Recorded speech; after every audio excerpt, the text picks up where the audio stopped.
એક ગુજરાતી તરીકે અત્યંત દુઃખ મને પણ થયું કે મારા ભાવનગરના બે વ્યક્તિ પિતા પુત્ર એમનું આતંકવાદી હુમલામાં જે રીતે મૃત્યુ થયું હતું.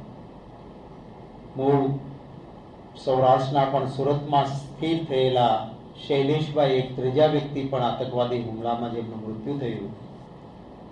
હું શ્રીનગર ખાતે હતો. કોશિશ હતી કે વહેલામાં વહેલા એમના મૃતદેહો પોતાના વતનમાં પહોંચે. મેં કર્ણાટકના મુખ્યમંત્રીશ્રીને વિનંતી કરી કે તમારા કર્ણાટકના બે લોકો છે, તો હું અહીંયા છું અત્યારે શ્રીનગરમાં, તો એ ઝડપથી મૃતદેહો પહોંચે એના માટે તમે પણ કંઈ વ્યવસ્થા કરો. એમણે કહ્યું કે શક્તિસિંહ, આપકા ફોન રખने के बाद तुरंत मैं स्पेशल एयरक्राफ्ट कर देता हूँ. અને બપોરના 2 કલાકે તો ત્યાંથી મૃતદેહો કર્ણાટક જાય છે. અને આપણા ગુજરાતમાં રાતના 2:30-3 વાગ્યા સુધી મૃતદેહ પહોંચે નહીં. કોઈ રાજકારણ આના માટે નથી કરવા માંગતો, પરંતુ એક સંવેદનશીલતાનો અભાવ. એક બહેન જેને સર્વસ્વ ગુમાવ્યું એની વિડીયો જોઈ, એ પરિવારના સભ્ય સાથે જ્યારે હું ત્યાં શ્રીનગરમાં મળ્યો, એમની વેદના હું સમજી શકતો હતો પરિવાર. અને શૈલેષભાઈના મૃતદેહને શ્રદ્ધાસુમન સમર્પિત કરીને જલ્દી પહોંચે એનો પ્રયત્ન હતો. એમની ટિકિટો પરિવારના લોકોની એ ચિંતા હતી, તો એ થાય. જાહેર હિસાબ સમિતિમાં સભ્ય હોવાના નાતે અને જાહેર હિસાબ સમિતિની સબ કમિટીમાં કન્વીનર હોવાના નાતે મારા જે પરિચય આર્મ ફોર્સીસ સાથેના, મિલિટરી સાથેના અને શ્રીનગરની સરકાર સાથેના હોવાના કારણે મને હતું કે હું કંઈક મદદરૂપ વધારે થઈ શકું, એટલા માટે ત્યાં પહોંચ્યો હતો. કોઈ પોલિટિકલ માઇલેજ માટે નહીં, પરંતુ જે પરિસ્થિતિ ત્યાં જોઈ એનાથી દુઃખ થયું. હું આતંકવાદી હુમલાને સખત શબ્દોમાં વખોડું છું. આ બિલકુલ કાવર્ડનેસ, કાયરતા, માનવતામાં ક્યાંય જેને સ્થાન ન હોય એ પ્રકારનું આ કૃત્ય. અને આવા પ્રકારના કૃત્યની સામે કડકમાં કડક હાથે પગલાં લેવાય. જે લાંખ કરવાની હોય સરકાર કરે. સમગ્ર વિરોધ પક્ષની સાથે ખભે ખભા મિલાવીને અમે રહીશું.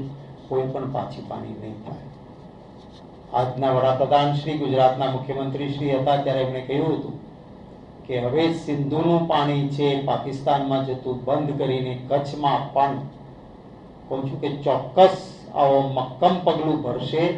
અને કચ્છ સુધી, ત્યાંથી જ્યાંના લોકોના આશીર્વાદથી હું ધારાસભ્ય પણ રહ્યો છું, તો સિંધુનું પાણી કચ્છમાં આવશે એવો નિર્ણય થશે તો મને આનંદ થશે.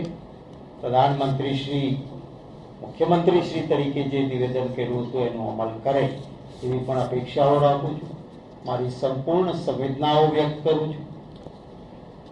આ એક સોચી સમજી ચાલ પણ હોય એવું લાગે છે. કેટલાક લોકો એને અલગ રીતે લે. સીધી રીતે આપણા મહાન દેશને નુકસાન કોઈ કરી શકે એમ નથી.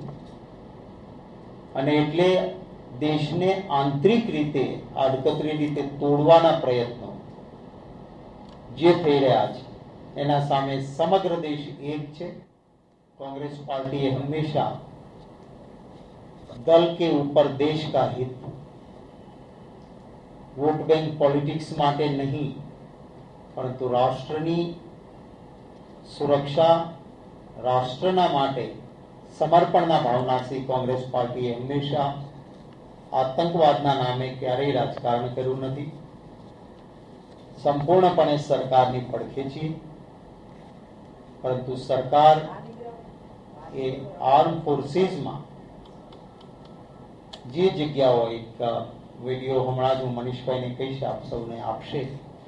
જનરલ બક્ષી એમણે જે રીતે વાત કરી છે કે આ થવા પાછળ જે મિલિટરીમાં સંખ્યાનો જે રીતે ઘટાડો કરી દેવામાં આવ્યો છે ને જે જોખમ ઊભું થયું છે હું રાજકીય એક વાત નથી કરવા માંગતો, પણ જનરલ બક્ષી ખૂબ સિનિયર પોસ્ટ પરના એક અધિકારીની વાતને ગંભીરતાથી સરકાર લે, એ જ રીતે દેશવાસીઓને અંદરો અંદર તોડીને મતોના રાજકારણના બદલે કે દુશ્મનો ઈચ્છે છે કે ભારતને આમ નહીં તોડી શકાય, પણ ભારતીયોને અંદર લડાવો તો ભારત નબળું પડે, આવી મેલી મંશાને દુશ્મનો ઈચ્છે છે એનો હાથો કોઈ ન બને, વોટ બેંક પોલિટિક્સ માટે કોઈ પોલિટિકલ પાર્ટી આ ધંધો ના કરે એવી પણ અપેક્ષા રાખું છું.